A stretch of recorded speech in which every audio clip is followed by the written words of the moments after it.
All right, let's go to the round table. A couple of radio free agents joining us tonight. Bob Lanowski, who has found work with the Detroit News. Just kidding. Yes, he's been there for a while. Oh, 100 years. Glad to see you're employed. All right, Sean Baligean with the Plymouth Whalers and M Live as well. Guys, let's get right to it.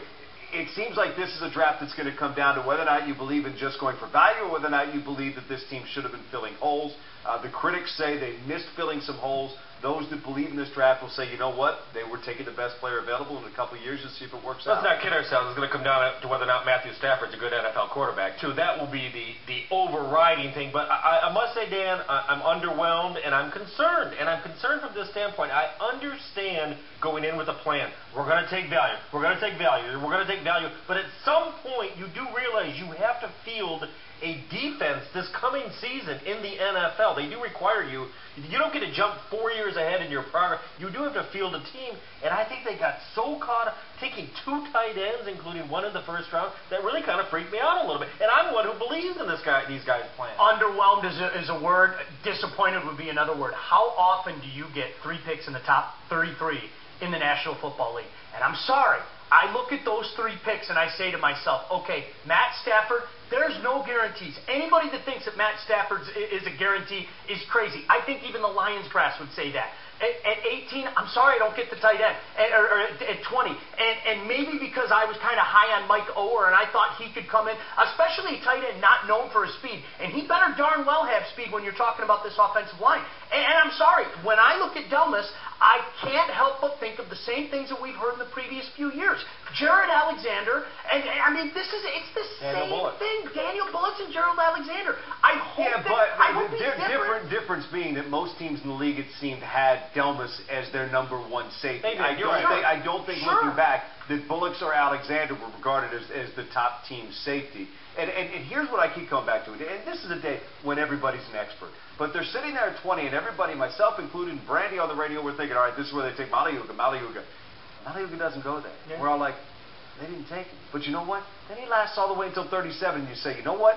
There must be something these NFL teams know that we in the media don't know when we go out there playing the role of No, you're right about that. You're right. And that's why people shouldn't freak out. And that's one example of many. Right, but this is what concerns me. When you just follow your board and you tell everybody, all we did was follow our board, where is the accountability? Where is the cleverness? Where is the accountability? strategy? Isn't setting up the board. If these guys can't play, then this is a mark against Mayhew and But at some point you have to go to need. You have to. I go by this example. If Josh Freeman was their highest rated guy on the board, the quarterback at number 20, would they take him, another quarterback? No. I don't think. I think obviously there's some sense applied to it. So you need defensive players. What's a greater need at that point in time? Getting another Pearson, Bullocks, or Jared Alexander, or getting a guy like a Ray who is available, or a James Laurinaitis?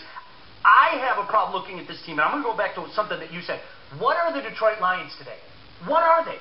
What is their mission statement? Let me play devil's advocate for 1 second, because everybody, and I agree, that defense, trust me, I saw that defense not good last year. It was ranked 32nd. The offense was ranked 30th. Sure. It's not like they were taking a unit that was ranked 10th in the league and starting to improve that. The point is, they need help everywhere. Totally agree with that. But what is a greater need at this point in time? Do you want to grab the 4th safety when you already have 3? Granted, I know the kid's supposed to be something else. But I think a lot of times what you have to remember is fans heard that about Gerald Alexander and heard that about Daniel Bullocks. And I understand you're not going to please everybody, but I don't care what anybody says. At that moment, James Laurinaitis is going to help this team more. Ray Malahula is going to help this team more. I firmly believe that. But at the same time, 32 teams passed on Laurinaitis. They were drafting other linebackers before they drafted him. Well, but 32 teams passed on the safety, too, that they took. First safety off the board, though, there's something to be said if you're looking for value and you're looking for a guy. And remember, out of those safeties they have, Alexander's got a neck. No, you're right. And Bullets is coming off a knee. I agree. I don't have a problem with Delmas. I really don't. You got the problem with Pettigrew. Which I disagree. I think it's a huge weapon. Although I'm willing to give him a chance. But if their marching order, if their mission statement is bigger, tougher, physikaler, I don't see how that happens. Let me ask you this. Isn't the bottom line, they're yelling at me, we got to go. Isn't the bottom line where this team is in 2 years? Well, or 3 years. But they don't get a free pass until then. That's the thing. They don't. I don't know that the bottom line is next year coming off 0-16 with the worst record in the NFL. It shouldn't be. With the worst roster. But they don't get a free pass. Don't give them one. Don't give them one. Because Stafford, Delmas, Pettigrew, those guys are what they're going to be held accountable. Is that a home run, though? Out of those three out of the top 33, is that a home run? Yelled at. I'm sorry, it's my fault. I think when you walk out of there with the top quarterback on the board, the top safety on the board, and the top tight end on the board, there's something to be said. Granted, the defense needs a lot of help. I am not arguing that at all. They're yelling at me. Stop talking. You want to read that, Woj? Defense. For more on the Lions draft and to give us your thoughts, join us for our... Randy, Paula, Simon. Hang on. What? Oh, what are we doing? Let me say this. 6 years. Pistons, absolutely. Yeah. Way to go. You guys have had a great run. It's been terrific. You won a championship. You got there. I did that because now I want to make it clear. It's over, man. Yeah, it is over. And salt in the wound. You had all those fans from Cleveland there today. Speaks to our economy. Speaks to where this team is right now. But now Joe is going to really have to rely on his GM skills because, in my mind, guys, they're not a player away, a free agent away. No. It's time to build this thing up, and I think it'll be a struggle for this team to get back to the postseason. And didn't you believe the way this team was constructed and with these edgy guys like Rasheed Wallace, that when it ended, it was going to end badly?